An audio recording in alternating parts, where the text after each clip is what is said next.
welcome back to the Velo Podcast. My name is Mike Levy, and last week I spoke to a bike shop owner about the challenges and secrets of running a business. But this week, we're back to a staff show because, well, it turns out Josh and I have some very differing opinions. Now, I don't mind that he's a flat earther. I don't hold that against him, and he doesn't mind that I know the lizard people are here and won't shut up about it. But when he told me that he believes in aero bikes, honestly, I was shocked. He said he passionately believes in them. Now, obviously, no one should ever be attacked for their beliefs, but I also needed to record a podcast for this week, so here we are. Now, I have Josh and Will here.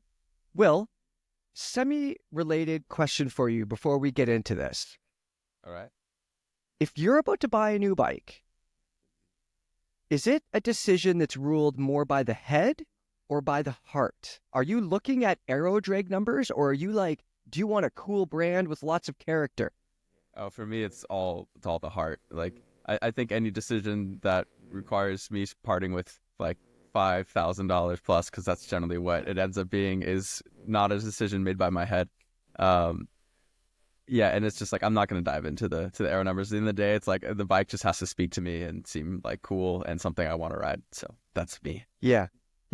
I would argue that for a lot of people, like sometimes people buy the bike, or maybe just the component or whatever it is that isn't even like the exact thing that they should be getting, or maybe it doesn't make the most sense, but it speaks to their heart more than their head, you know? And I think that's the neat thing about bikes sometimes, is that we don't buy the exact right tool for the job. Josh, what about you? Are you a head person or a heart person when you're buying a new bike? I mean, I'm gonna try to stay away from getting too far into this ahead of where we have our segment, but I am definitely a heart person. I just think that you don't have to pick and choose. You can have it all in this day and age. Okay. I like it. That does make sense in a lot of ways. Yeah. Okay. Well, guys, before we get right into this aero discussion about aero bikes, I wanted to hit on a piece of news that was on the Velo homepage. Jessie May Morgan wrote an article about Classified's new patent that covers self-charging for their electronic and shifting and braking. We're not even going to touch the braking on this podcast because I think that is way out there and it's probably not going to happen anytime soon. Look, when I tried to get a patent for wireless braking, they told me it's dangerous. Well, you're going to kill people. And then Classified goes and does it. And it's it's a smart thing. I don't know, whatever. It's almost like they're engineers, or they've hired engineers to figure it out or something, eh? My patent filing was just the words wireless brake. That's it. Please give patent to me. Thank you. Yeah, exactly. I mean, to be fair, wireless braking or brake-by-wire has been around for a long time, but obviously to cyclists, it is like a lot of cyclists, probably even the majority of cyclists, don't want a battery-powered drivetrain, let alone wireless brakes. So I think even the idea of a wireless... I'm gonna stop you right there with the brake thing. Maybe here or there, whatever. We won't dive into that. But the majority of cyclists, if the market is anything to judge by, want powered shifting. I agree. You believe that? Yeah, at least on the roadside. Yeah. Okay. Interesting. What is selling? There's not some vast cabal that is somehow controlling people's minds and forcing them to buy things. But at the same time, you can't buy mechanical Durace anymore or mechanical Ultegra anymore. Yes, because people didn't want it. Bike companies want to make money. So I wrote the electronic versus mechanical and why I like electronic. However, and part of that article was, if people wanted to buy mechanical, bike companies are in the business of selling people things. If that's what the market wanted, that would be what they would sell. They want to make money. Fair enough. I think we have to put that one on hold for another day, because that's just a whole nother podcast. It's true. It is another thing. I think what I've seen is the vocal minority, probably. Like if you go to PB and look at the comments under there, a lot of people push back against wireless electronic shifting for also whatever the reasons. It doesn't matter. Obviously, price is a big one. But I do think you're right. Obviously, like the companies are going to make and they're going to sell what people want.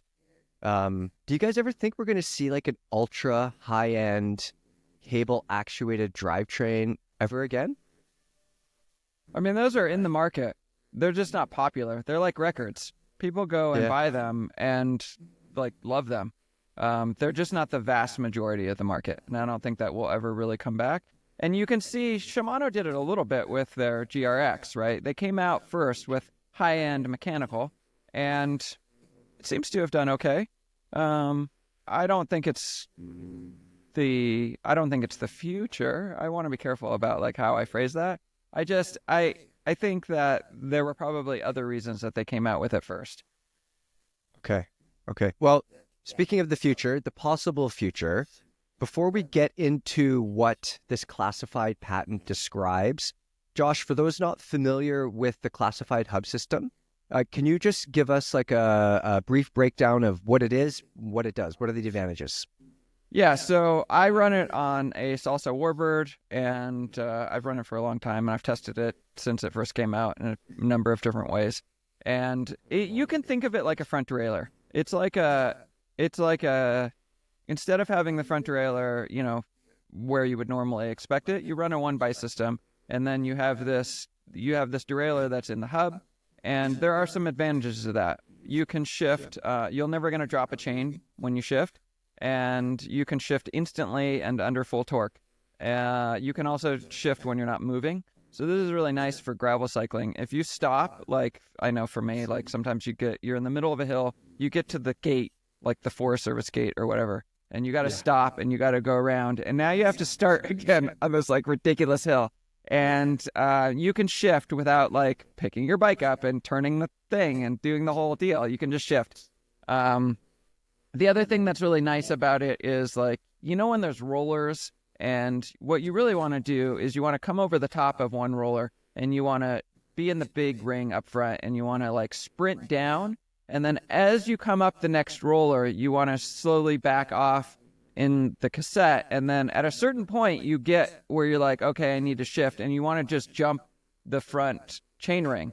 But no one does that because that's ridiculous. You're under full torque at like, you're basically sprinting up a hill. And if you do that, you're likely to drop a chain. But you can do that with classified and it's really nice. In terms of how it actually works, there's some different in the patent thing and just, you'll see it around a little bit. So classified is its own company and it is just, you can think of it like a derailleur, but there is the big thing that has held it back in the past is that there's no integration with any of the group sets. So when you have to have like a separate button, like on my Salsa Warbird, I had to have this button that's like next to the controls that changes the front. Think of it. And then so TRP has come out with a group set, which is not quite on the market yet, but it's announced and you can learn about it, called Vistar, which integrates the classified system basically as the front derailleur. And that system, it is a 2x24 system. So there's essentially two front gear rings. And then there is the cassette, which is a 12-speed. But they call it a 1x16. And the reason for that is that if you've ever used SRAM or Shimano electronic shifting, there is a way to put it into a mode where you just press easy or hard, and it will shift the front when it thinks you should shift the front. Basically, get to the top of the cassette, it shifts the front chain ring, and then you can usually set how it's going to handle that. So normally what will happen is when it makes that shift, it will also shift the rear on the cassette. The problem with that is that it unbalances the frame. Like you're going up a hill, you get to the top of your cassette, and all of a sudden in the middle of your pedal stroke, both the front and rear derailleur shift, and it is obnoxious. Now, one of the things about the classified system is that it is seamless. It is so smooth, you can't really tell that it has shifted. And so what they're saying is they have 16 unique gear ratios, and you can just leave it alone and let it shift up and down and do its thing, and it will work. And I haven't used the Vistar group set yet, but I do expect that will work exactly as they say. You can, just so people know, you can also choose to shift the virtual front whenever you want, and then it'll then take over again and do up and down. Inside the hub, Josh, is it a bunch of planetary gears turning around? And is there friction in the system? I used to run a Hammerschmidt, which old mountain bikers that are listening might be familiar with it, which had some neat advantages. One of the disadvantages was a lot of drag, drivetrain drag, and all those planetary gears spinning around in, I think it was overdrive in one of the two gears. I forget which one. So how does this work? Is it like that? Yeah. So this is a you have opened quite a topic. There are some YouTubers that they have come out with some unsubstantiated, they believe here's the thing, and they are right. So much so that Classified then released their own white paper that said they're wrong. They would do that though, wouldn't they? Yeah, I mean, I don't know how you really. I want to be clear that the YouTubers that are out there talking about this, I don't think that they have, not like they have any more claim on it than anyone else. They're just like, yeah, we believe this. So Classified tried to prove that they didn't, but it's very difficult to prove a negative. So I don't know what anyone really does with this. In my experience of riding it, it doesn't feel like there's a bunch of drag. Yeah. Okay. So let's get on to this patent now that we know what the system is anyway. Will, can you describe what this patent is? What's the idea behind it? What is it? Yes. I mean, so the idea is, with Classified, you need like a separate battery that you're charging with this device so that it operates. So in addition to your Di2, you also have to charge your Classified. And that's going to be a disadvantage for people actually wanting to use this thing. Like, I know I don't want a fourth or fifth device I have to charge for every ride. So Classified is fixing this in this patent by creating a little like self-charging battery. So they have put like a stator, which is like one of the stationary parts of a motor, on the chainstay, and then they're putting a magnet onto the wheel itself, on the spokes. So then when the magnet passes that, it like induces and makes electricity. So basically, it's always has a charge, which is great. And that means like even when you're coasting, like it'll still make electricity and charge the battery. And this is like super small. Kind of think of it like like a brushless RC car motor. And it's like the diameter of like a finger, or it's maybe a half inch or so. Okay. Yeah. These things, like obviously this technology. I mean, a generator. These things have been around for, I don't know, hundreds of years. I have no idea. We're none. Obviously, in case you couldn't tell, none of us are electrical engineers. So no one is inventing electricity here. No one's inventing anything crazy here, but it's just the way it's implemented on the rear of a bike. What do you guys make of this? Do you think this is a good idea? So having used the Classified system, one of the things that is a little bit annoying about it is that the batteries are kind of frustrating. If it's a separate, so there's a transmitter side, and having used it as its own system, it's like a thing in a bar end, and you have to pull it out, and you gotta it's kind of a pain. And then the one that's actually in the rear hub is in the through axle, and it's kind of a pain too because you have to pull the through axle out to plug it in, which is a hassle depending on how you store your bike. So this makes a lot of sense. I think it's genius, quite honestly. Classified says that the current system lasts 10,000 shifts, or it depends where you live. Obviously, there's less shifts if you live in Middle America than you do in, where you live, Josh, Pacific Northwest. But 3 months of riding without charging, possibly. To me, it seems like, first of all, if you've got one of these Classified hubs, I bet you spent $10,000-$12,000 on your bike. I bet your bike's expensive, and I bet you're a dork and you love bike gear. It doesn't seem like that much of a hassle to have to charge your stuff every 3 months. It's not like every ride. Like an Axis battery is like 25-ish hours of charging, way sooner if it's cold. I actually had my first dead battery on a ride since Axis ever came out, just recently, because it was so cold. I don't know. It doesn't seem like a big deal to have to charge the things that often, does it? It's not a big deal, but how many people have you ridden with a dead Di2 battery? Okay. Yes, me. For So- anyone who's listening, Will raised his hand there. Yeah. So, Will, I should raise I'm two not hands. This picking- happened twice before, but What?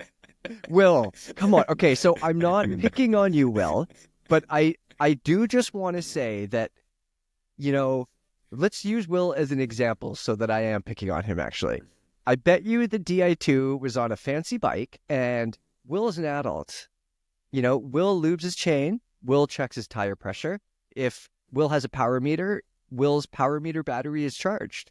His computer is charged. It's just like before Will goes for a ride, if it's a big ride, he's properly fueled up. These are part of the things. And I mean, I would argue that if you forget to charge your stuff and it dies, that is a human-caused mechanical. Here, all right, Mike. So I'm actually going to push back on you a little bit. And there's a thing here that I did, and I specifically chose Shimano instead of SRAM because I know you mostly use SRAM.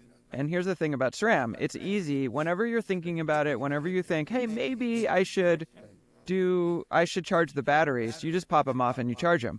With Shimano, you have to plug in the bike. And if you pay attention to, on the group rides, the people who show up with dead bikes or have their bike die mid-ride, it's always Shimano because it's just one more step to charging it. You get home, you're tired, you're like, whatever, and your battery's low. All you have to do is plug it in, but you're like, you know what, I'll do that later because you got to pull out a USB pack or you got to move the bike around, you got to deal with it, and you just don't. And Yeah. so, yes, it's very easy to charge this thing. You don't have to do it that often, but why not just remove that little bit of friction? yeah, I I mean, do- for me, it ends up being like an interval thing because the fact that the charge lasts so long on Shimano for me means I just kind of forget about it. I'm not in the habit of doing it. Whereas like, my computer or lights need to be charged like pretty regularly. So that ends up being my downfall is that I just kind of forget it's the thing that needs to be in like, the regular rotation of being charged.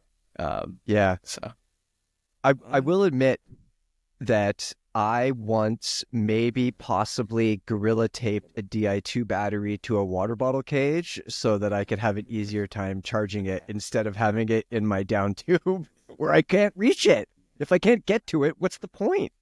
You know what I mean? It's a hassle. You're right. It just Yeah. is. Yeah, no, I agree. And they last longer. The Di2 batteries last longer, but Will's not alone. I've heard that before, that they last so long that it just, you fall out of habit. Yeah.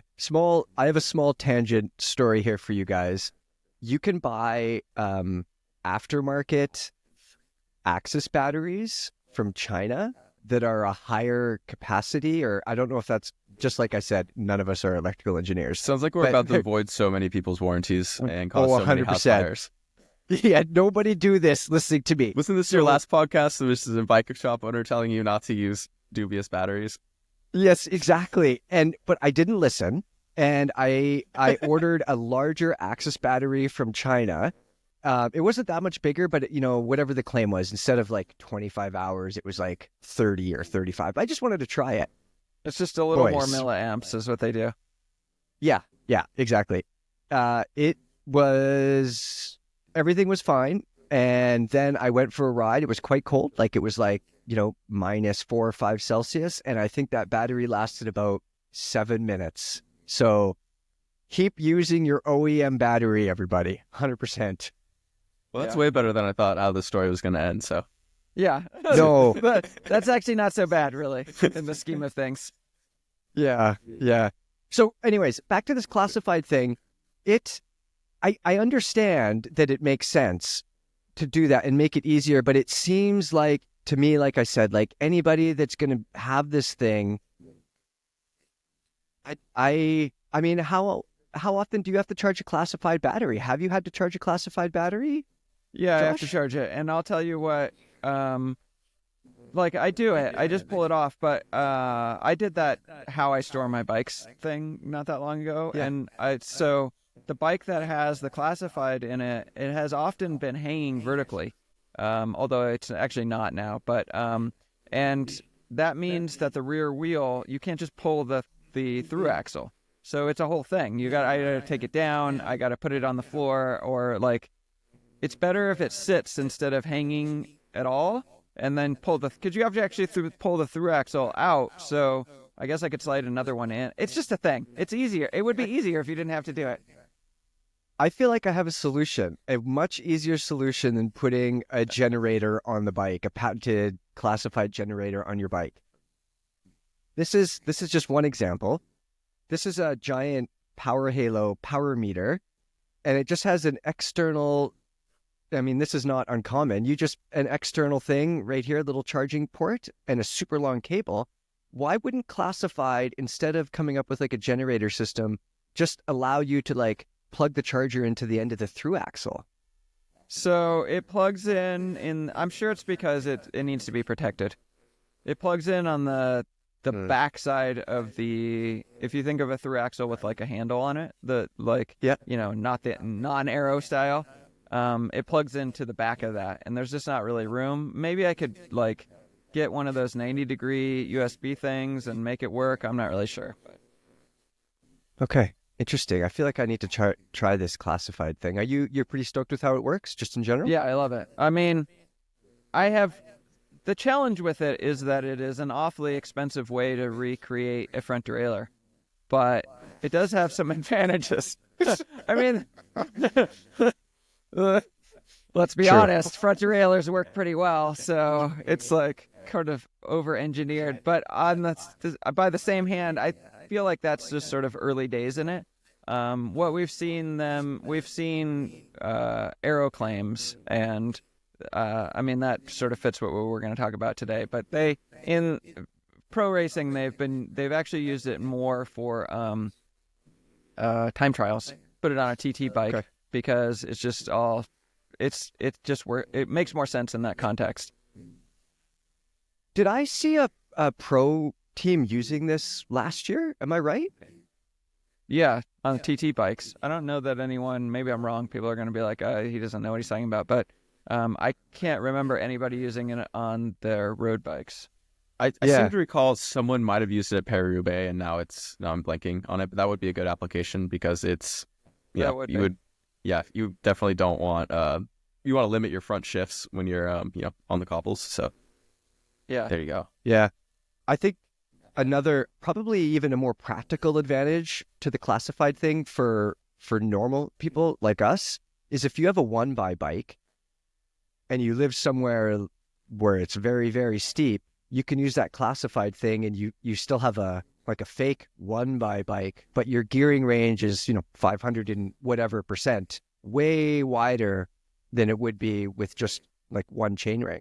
So yeah, that's where the whole ratios get in. It makes it 30% easier, but then you end up duplicating some of those ratios.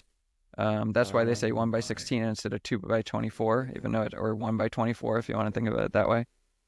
I don't know that it fully extends the range as much as you want it to. And I did ask them, could you put it on a 2x? Could you run a 3x with a virtual? Everyone wanted to know, so I asked them, and you technically can, but there is a limit to the torque it can handle. So that's the thing with it. Oh, okay. So their concern is if you had a small front chainring and you're applying a ton of torque going up a big hill, their concern is those planetary gears inside or something along those lines. Yes, I don't know. Not an engineer, but yeah, something about the amount of torque that they don't want you to run it in a 3x as a 3x system. Wow. Sounds like something we should do. Almost then, 2x2. Yeah, right? You'd have 30%. Yeah. I guess it'd 2x2 by 12. Yeah. They don't want you to try to do that. And if anyone wants to experiment, please message us. Yeah. Well, it's neat to see anyway. Neat new tech. I don't know if it'll ever actually exist in the real world. I mean, obviously, self-charging systems like that exist. And generators exist. This isn't a new thing, so it could easily happen. But let's move on to talk about our main topic here, something that actually does exist, and I think is kind of silly and is I don't know. I feel like it's leading the marketing charge. I'm talking about Aero bikes. And I just want to preface this before Josh jumps down my throat here. I just want to preface this by saying I'm just a dumb mountain biker. I got lost and I ended up riding a gravel bike. And I don't actually know what I'm talking about. But I do think that this whole marketing thing with the Aero stuff, it makes such a big deal about Aero frames. And I own an Aero bike. It's right over there, along with a whole bunch of other stuff that I've purchased that I don't really need. So like, it's not like I'm trying to tell you that your Aero bike sucks or that you shouldn't buy your Aero bike. But I guess my point is that I feel like a lot of people, including us, like we're victims of the marketing sometimes. It's overblown. I don't know. Josh, take it away. So, I mean, you set me up in a way where I have to kind of agree with you, even though the basic premise was that I don't agree with you. Yes, I already won. I already won. There's two sides to this. And this is like my basic premise. So I could start going, like I sent you numbers, and that's what I was pulling up. It's like, okay, how many watts can you save? Yeah, no, it's fine. Like, how many watts can you save in all these different like little things? And I could tell you all those numbers, and I could give you like yes, you actually save watts. And if we talk about it in that way, I like the idea of like, so my sort of base long ride for a week in the summer is 100 miles. Somewhere like 100, 150 miles, somewhere in that range. So if I'm out on a bike for 100, 150 miles and every mile is, I don't know, 20 seconds faster, 10 seconds faster, 5 seconds even. If I can just save a little bit of time, why wouldn't I take that? But let's back up a second and let's talk about this heart versus head thing that you were talking about earlier. What is the real reason that I am such a defender of Aero bikes? It's not because you actually save some amount of power. It doesn't matter. What matters is that we all find our own motivations and we have fun. And it used to be that people would count grams for every single thing. And it was like a thing, right? And then what really happened is two things. The UCI sort of put a stop to that. But even if you're willing to find things that are not, UCI compliant and you're going to get as light as you can, there's sort of a limit to how light you can get. It just happened. Over time, they reached a limit, things got light. And then they found Aero, partially because of the UCI, but now that's the thing. If you want to get excited about your bike and really geek out on every little detail on a road bike, what it is generally is Aero. And people go, Aero doesn't matter, but like, it's just motivation to ride and have fun. What do you mean it doesn't matter? Like, what? Yeah. You know what to say to me, Josh. Let me just add to that by saying that I kind of do have to agree because, if I'm trucking along on the flats and I get into my drops and I get a little bit more Aero, I see the speed go up, by a couple kilometers an hour. And that in itself will light a fire under my ass to pedal just like a little bit harder. So, you were right. You are right in that.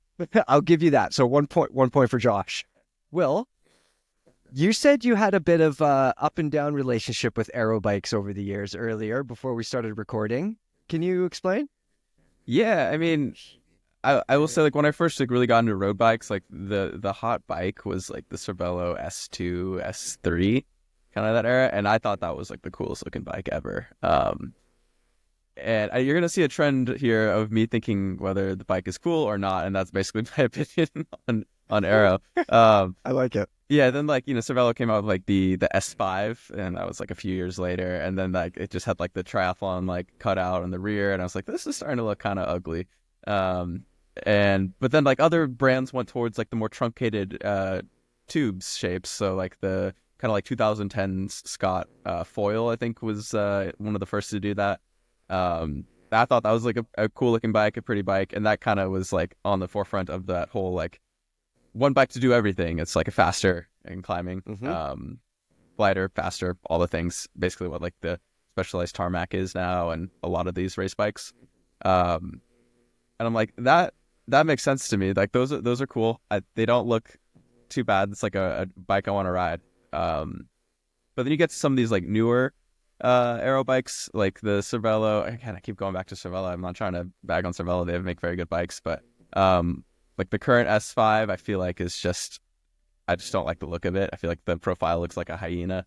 Probably never heard that. Funny looking thing with a funny looking handlebar. So I have some unconfirmed testing. I can't say so much about that, but my understanding is that is the fastest bike in on the market, other than the new Colnago.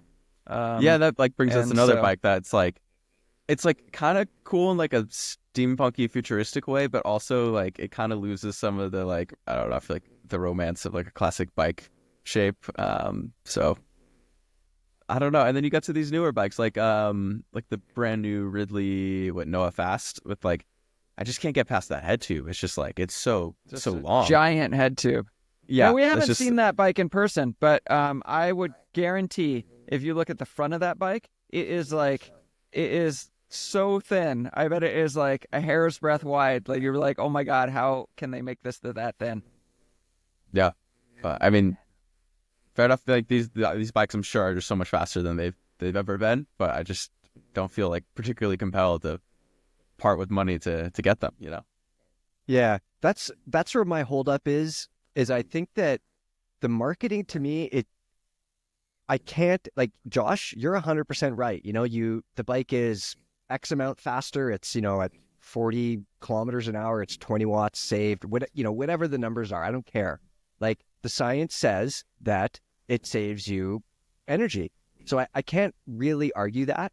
But I think where my holdup is that the marketing makes it sound like it's so important. Like years ago, yeah, Specialized had that, hashtag Aero is everything. And it's really just like, it's just a new talking point. And my whole point with this is that for the average person who's not spending, half a day in a Peloton going 180 kilometers or whatever at 50 kilometers an hour and blah, blah, blah, there are things that matter so much more, like simply tucking your elbows in or getting in a bit more aero position for the average person is much more important than so I'm gonna throw out some numbers for people just so they have a sense of what we're talking about. So to go from a 2-piece bar and stem system, 40 millimeters wide at the hoods, down to a 1-piece bar and stem system, 37 millimeters wide at the hoods, or centimeters, I always flip that, but that you're going to save about 2.5 watts there. Now, the change in position, so this is your body, but you've gone from 40 centimeters to 37 centimeters, you save about 10 watts. Just to give people an idea. You could... So not the handlebar, the position is what? Yeah. The handlebars are only worth 2.5 watts. But the position change by going narrower and bringing your elbows in, 10 watts. Yeah. So you're right. Yeah, it's huge. Yeah. And the holdup for me too is like some of these aero bikes, people get them and they're riding them and like, no one has to be aero, but you could have not spent $12,000 and just like spent half an hour stretching 3 nights a week and been in a way more aero position. And also these aero bikes, they're so thin and all the cables inside are so much more difficult to get into the position that might be more beneficial. I guess they're just less adjustable would be one of my big caveats with these aero bikes.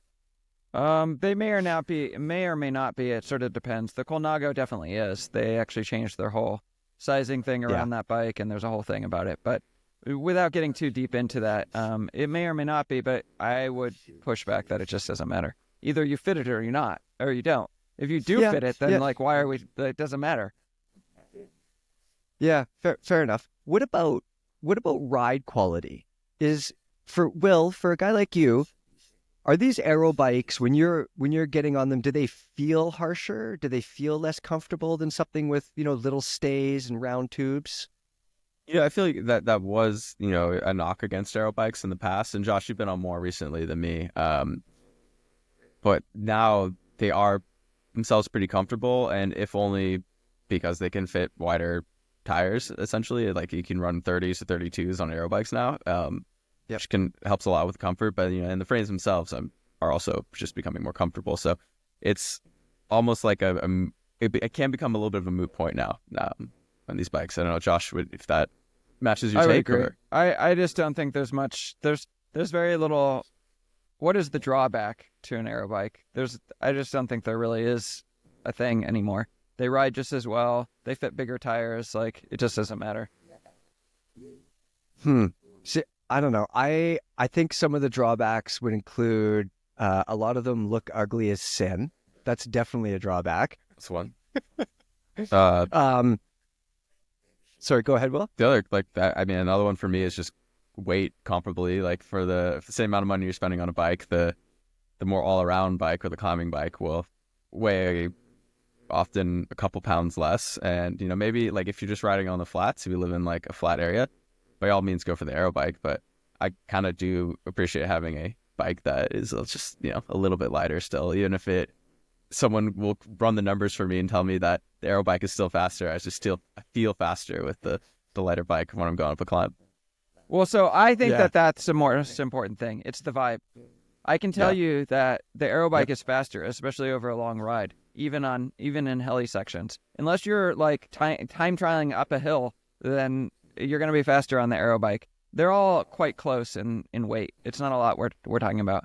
But there is something. So when I tested the Scott Addict, the new Scott Addict, and I did that review, when you pick up that bike, that's like a super light round tube bike. And when you touch that bike, you just like look at it, you hold it, you pick it up.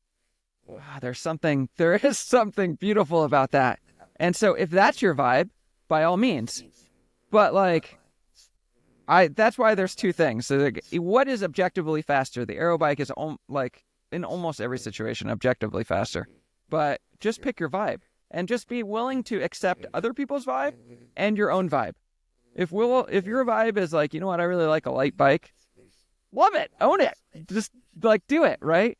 But don't by the same. And then I'm not talking to anyone on this like podcast, but like I see in the comments, people are like almost like upset that people would choose the aero bike, but they're just having fun. Can we not just like have fun, people? Come on. No. Hey, I want to bring up one thing, and this is less of a topic in the road world for sure, and it's probably a zero topic in the aero road bike world. To me, I'm a big fan of practicality, which is why all these hidden cables and stuff, to me, a lot of times it looks like nothing but trouble. That's a mountain biker's talking right there. One of the things that I would love to see on road bikes is frame storage. I forgot you were going to talk about this, and I came prepared. Yeah. I am prepared. Yes. Let me tell you. Let me sound dumb on my own for a minute, and then you could attack. Frame storage to me, now that I've had a few bikes with in-frame storage in the down tube, I would never consider purchasing a bike that doesn't. I like to do big long rides. I live in a place where it rains all the time. It just makes all the sense in the world for me to stuff my down tube full of food or clothing or whatever the hell I need. And that's like a real world practical thing that it just makes sense, especially on the road where a lot of times, you don't want to be carrying a ton of shit on your body yourself, But if you have an Aero, I'm looking at my very beautiful Aero road bike right over there that I love very much. I like the vibe. What bike is that? I have a giant Propel that I think rides extremely well. So I like, obviously I'm not trying to shit on Aero road bikes too much here, but I would give up a down tube that's like, an inch in cross section for me to be able to put my jacket and a couple Mars bars and some ride supplies in the down tube. That makes way more sense, and it's way more important to me. All right, I'm gonna go.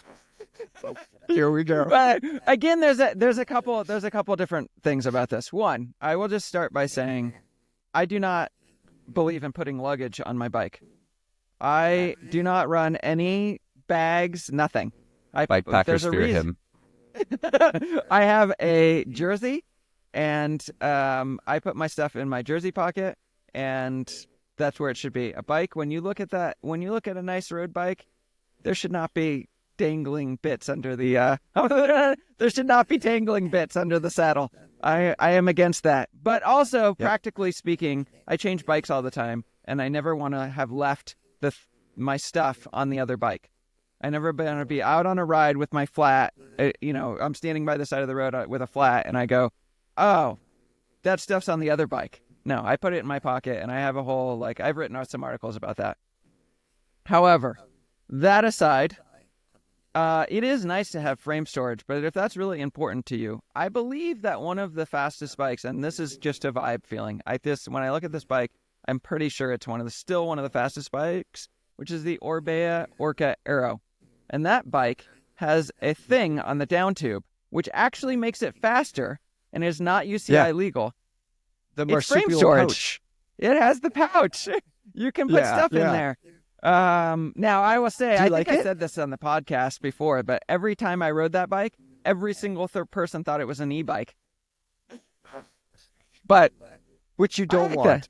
No, I didn't. I mean, I don't begrudge e-bikes, but also time when I was riding with a friend and they were like, oh, that must make it easier to keep up. And I'm like, no. Or I drafted off of an e-bike guy. There's this, he's just a commuter, but he has an e-bike. He has a specialized bike, so he can hold high speeds. And we sort of not so much raced, but traded position. I drafted him, and then I can actually I can go faster than those bikes, if not forever, but for some period of time. And when that happened, when I was testing that bike, he then turned off, and I was like, oh, thanks, man, see ya. And he was like, yeah, man, it's fun, riding e-bikes or something. And I was like, no, this is my legs, sir. Yes. Yeah. I think that bike does look a little funny with that pouch thing down there. It of course looks weird. But what about if it was in the down tube? You don't need to have dangly bits. You can have it be there are bikes out there that if you looked at it from the side profile, you wouldn't see the hatch on the top of the down tube, and you would never know that the down tube is hollow. Or obviously it's hollow, but you would never know it's stuffed full of... I have a stigmata I'm looking at right now.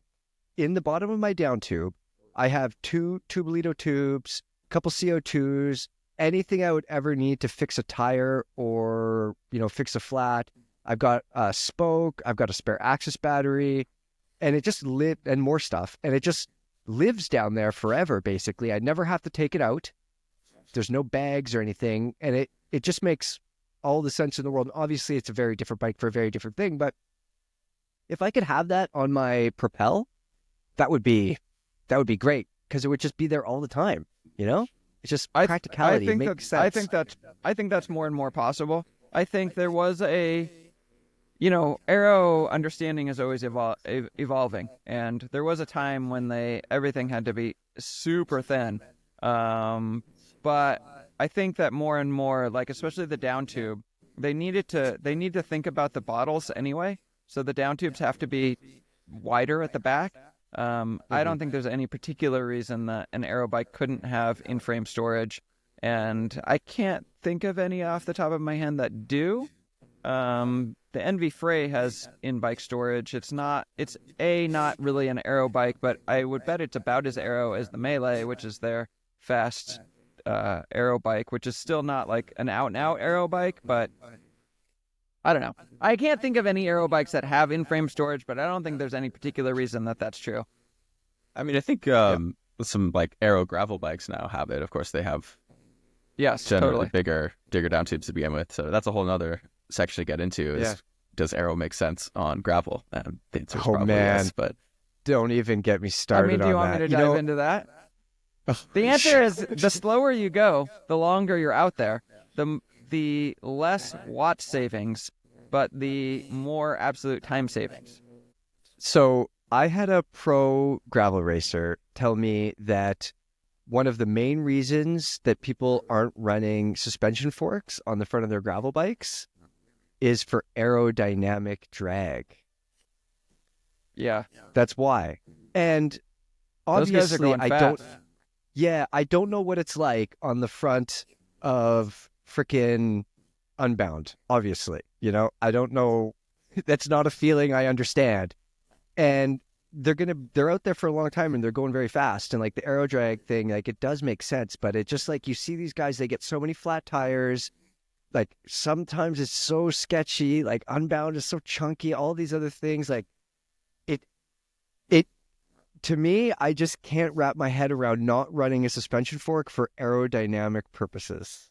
It just sounds crazy. Dylan Johnson, he runs suspension forks, and I love Dylan. I've had many conversations with him. He's a good guy. No shade here. He runs about 15th, and he will say that all the time, that he tends to finish about 15th. Winner of last year, Lachlan Morton, he was wearing a Aero suit with the POC helmet with the face shield. I have it around here somewhere. Like a time trial helmet. Yeah, it's almost a time trial helmet and a speed suit and like as Aero as could be. Oh, he had that suit that has he has a bladder in the back too, right? Yeah, he has a bladder in the back, which actually makes him more Aero because it's it's smooth, whatever. But all of that said, one of them was number one and one of them was, not. Yeah, that's true. And the numbers add up. These are just rough estimates, but like Aero socks, 40 kilometers an hour, 4 to 8 watts. And those guys are doing 40 kilometers an hour all fucking day. I just ordered 2 pairs of Aero socks, a new pink pair, which is my signature, but sometimes the Silco ones, by the way, but sometimes they clash more and more. Jerseys are bright, and I used to wear a lot of black on black and pink socks, but now. So I ordered some blue Aero socks to make sure I could wear them more often. Josh, are you wearing Aero socks to the group ride? Of course. Are you kidding me? Hey, all joking aside, it's actually kind of a thing now. So like, I do it almost as a it's a ridiculous thing. I show up to the group ride. I am not the fastest, by the way. I will just say that right now. I am by far from the fastest. I'm usually in the middle. And I bring my bright pink Aero socks, and it's just a joke. It's just the thing. Okay. Aero helmet, 15 watts. Always an Aero helmet for me, although not the POC helmet, even though I have tested it on 150 mile rides just to see if it could be done. It can, it's quite good, but you're wearing a more normal Aero helmet, I assume. Yeah, I did an article last year where I tested the Aero helmet. I tested a bunch of Aero helmets with an Aero sensor, and the Specialized was the fastest regular helmet basically, and so I wear that. Okay. Shaving legs, 15 watts, roughly speaking, at 40-ish kilometers an hour. That's a big deal. I always shave my legs. Do you? Yeah. No, this is such a great, this is so much fun to talk about, but I shave my legs not because it's faster or because of any of the other reasons that people give, because those are all ridiculous, dumb reasons. I shave my legs because it's the uniform. When I am out in the world and I have my tan lines and my shaved legs, it says I am a cyclist. And I've spent my life not really fitting in, and I fit in with cycling. That's the whole point. We're all kind of weird. And so it's just the uniform. I enjoy wearing the uniform. I like my kit to be perfect. I like everything to be nice and it's got to fit right. It's got to feel good. It's got to look right. The colors should match. Everything should be just so. Not because it actually makes me faster, because it's fun. Yeah, I can 100% get behind that, especially us all being weirdos. Yeah, it's just... So sometimes people come at me with oh, you have pink socks or shaved legs and that's all dumb. And I'm like, dude, move along, sir. I am looking to have fun. And other people who would like to have fun, let's talk. Josh, does this happen to you in Portland? Yeah. Portland is... Yeah, you can't be the strangest thing that person has seen in that last 5 minutes even. No, but Portland is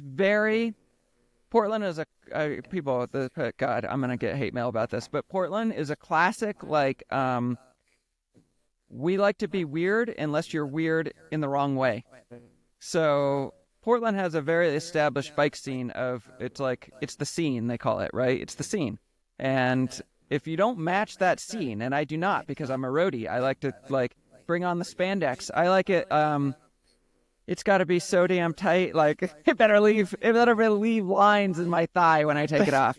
But like it's just, and I do that again because it's fun, and that does not fit the Portland aesthetic. That is not the weird that they like, and so I do not fit in. Dude, you are preaching to the choir. I live in Squamish, which is like, it's on the sea to sky. It's mountain bike capital of the universe, you know? And here I am wearing my like size small Lycra. It's basically spray painted on, going out for rides. And like, obviously no one cares, you know? But at the same time, for me, I mean, I sort of like being contradictory a little bit, you know? Like living somewhere where... Absolutely. I love it. Yeah, people don't spend a lot of time on road bikes and gravel bikes. Well, there's a ton of gravel riders here now, but like not a lot of people have their clothing spray painted on like I usually do. And I like it. I like that. Yeah. Always, if everyone goes left, go right. If everyone goes right, go left. This is terrible group ride advice. I could get into group ride etiquette and how I hate it also, but we won't. I'll save that for another time. That's a whole other show. Yeah. Well, so you're obviously, it sounds like more of a guy who's more likely to buy a bike, you know, with round tubes, like more of a classic look. Would you ever put on, say, like little clip-on, little aero bars or things like that on a bike so that you could kind of get both worlds? No?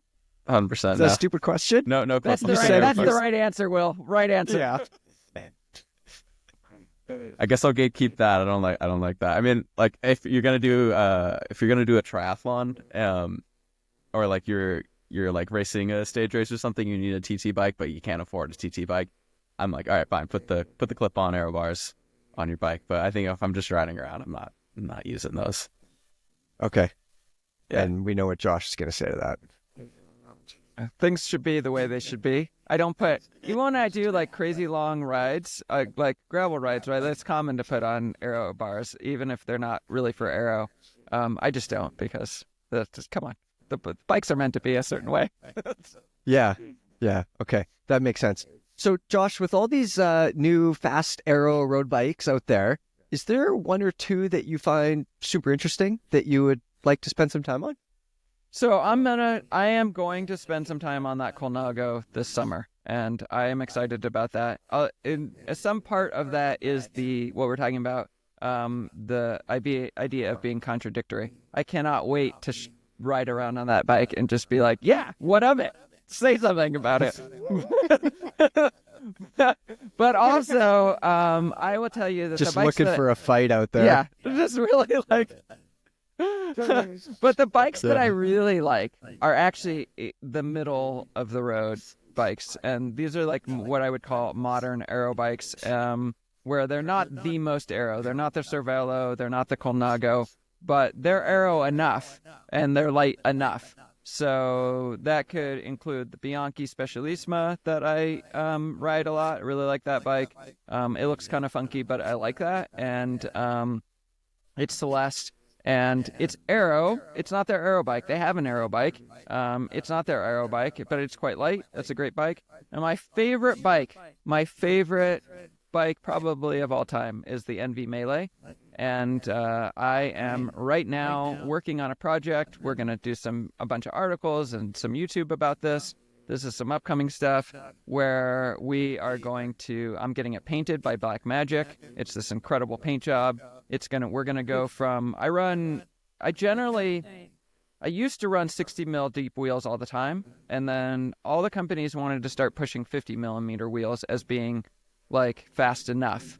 And for a while, I sort of went along with that. And more, I'm like, no, that's enough. 60 millimeter wheels are fine to ride every day. I might as well take the extra aero savings. So we're gonna move the NV to the 6.7s. I have the NV one-piece bar and stem, which 2.5 watts. And actually, I want to totally interject in this thing. When people think about that bar and how expensive it is, I want everyone to just understand, do the math. The difference is U.S. manufacturing. Those bars are built in Ogden. That's why they cost that much money. How much do they cost? $1,200. And if you do, okay, there's a tangent, but we have to address this because I've been waiting a long time. I keep seeing it discussed in many places. If you do the math on the NV stem and then the NV bars, it's about, I want to say $700 or $800. There's a gap, whatever it is. There's a gap between the two pieces and the one piece. And the difference is the two pieces are made overseas. The one piece is made in Ogden. And the markup is the same. I've talked to Envy about this. They're not making boatloads of cash. The difference is U.S. manufacturing. So if you want things built in the U.S., you have to understand this is the price. Yeah. But I'm regardless. Dude, I have so much expensive, overpriced sim gear over there that I bought that does absolutely nothing for me. It doesn't help me, but I still like it because it's fucking cool, you know? So I'm not entirely judging. My main big question for you is that handlebar approved for gravel, and can I get one? So they would recommend either their AR bar, which is what they mostly recommend. Most people run even on the road, which is just like a flared road. It's like a road bar, but it has a flare. And then they do have an out-and-out gravel bar, which is quite wide. I think the narrowest is maybe 42. It might even be 44, the narrowest. And that bar is kind of cool because it has a very tight 90-degree bend as it jumps up to the controls, and it's nice for resting your forearms on. Yeah. Anyway, I actually recently just put a narrower Easton EA90 SL maybe carbon thing on my gravel bike, specifically because it was narrower, so I just felt like I was scooping so much wind. You know? Yeah. No, it's I recommend that Easton bar quite often because it's one of the few gravel bars, so like flared bars that you can get in narrow sizes, and it's a very good bar. Yeah. I mean, I think you made a right choice there. The flat tops on it, I don't give a shit about the Aero specifically for that, but I can rest my handlebars are a little bit higher than they used to be, but I can rest my forearms on the handlebars for long flat stretches, and like I see the speed go way up, 3 kilometers an hour because I'm obviously more Aero. So, okay, so before we close this up, Josh, you got to buy a new bike tomorrow. You've got, you found a suitcase with $20,000. You're gonna buy your friggin' dream bike. You didn't tell anybody. No one knows. Your wife doesn't know. No one has any idea. You're just going to the bike shop. Are you buying the most Aero road bike you can find, or something? Are there other factors there? Oh my God, you put me on the spot. Why didn't you send this ahead of time? Idea. That's the idea. I think I'm probably buying an in-between bike like the NV Melee. I mean, I like the Melee because it's Aero enough, it's light enough, and mostly what I like is the feel. It has this springiness, this fun factor to it that's really incredible. And I don't know that I would necessarily want to give that up for just a few watts. On the other hand, I wouldn't necessarily want to give it up for a few hundred grams either. So it's got to be the bike that has that feel. Okay. It should make you want to sprint for the stop sign. If it doesn't, I'm not that interested. Yeah. And I think that is really the most important thing that you could say in this entire podcast. The bike has to light a fire under your ass. Like, and if that is Aero tubing, or if it's like, if you want that old school time VRX or whatever, like you have to, that they say about cars, like when you park your car and you walk away from it, if you look back at your car and smile, like you've got the right car, you should do that with your bike, right? I mean, that's what we're here to talk about bikes. I'm going to make it not car centric and reject that whole thing. But yes, you should do that with your bike. You should look back at your bike and you should be like, damn, that looks good. I have my bikes hanging on my bedroom wall just because we live in a small house. And there are times when I sort of zone out and just sort of stare at them. Yeah, that's not weird at all. Will, you've just found a suitcase. It's full of money and you have to spend it tomorrow on a new bike. Are you going to go buy that time, or are you going to get something with like big, deep airfoil tubing on it? What are you looking at? Oh no, I'm gonna go. I mean, I got my suitcase full of 20 grand. I'm gonna go buy like a ridiculous handmade bike that with like sick paint. If I'm being completely honest, I think that's where my heart is after this conversation. Yeah, exactly. So you're more of a heart guy. Yeah, I think so. Yeah, I'm gonna go buy like a Mosaic. I'm gonna go buy like a number 22, like an English cycle, something just really fun, and just will be a conversation starter on every ride. Yeah, exactly. Yeah, I think I would probably lean that way too. And the bike that I end up with would probably have pretty small cross-section tubing, to be honest with you. But as Josh rides away from me on the flats, I'll be looking down at my bike thinking, man, this thing looks classy and nice. Yeah, and then I'll stop and grab some lunch and maybe grab some coffee, and then I'll just like lean the bike up against the wall and just kind of look at it and just be like, yeah. Exactly. I don't like to stop on rides, I'll say. Dylan Johnson said that recently, and I was like, yes, 100% agreed. Yeah. Okay. I think we should maybe end there before I say something even dumber. Before the people whose cash we just stole catch up to us. Exactly, yeah. I think that maybe in the next coming weeks, we'll do a whole podcast about whether you should shop with your head or your heart and where it makes the most sense to use either idea. So if you're watching this on the Velo homepage, we have a comment section now, sort of. It's on the feed. So you can go leave us a comment about this podcast and tell us, like, are you a head person or are you a heart person? Are you thinking about drag coefficient numbers when you're going to buy a new bike? Or do you just want a bike with a whole ton of character?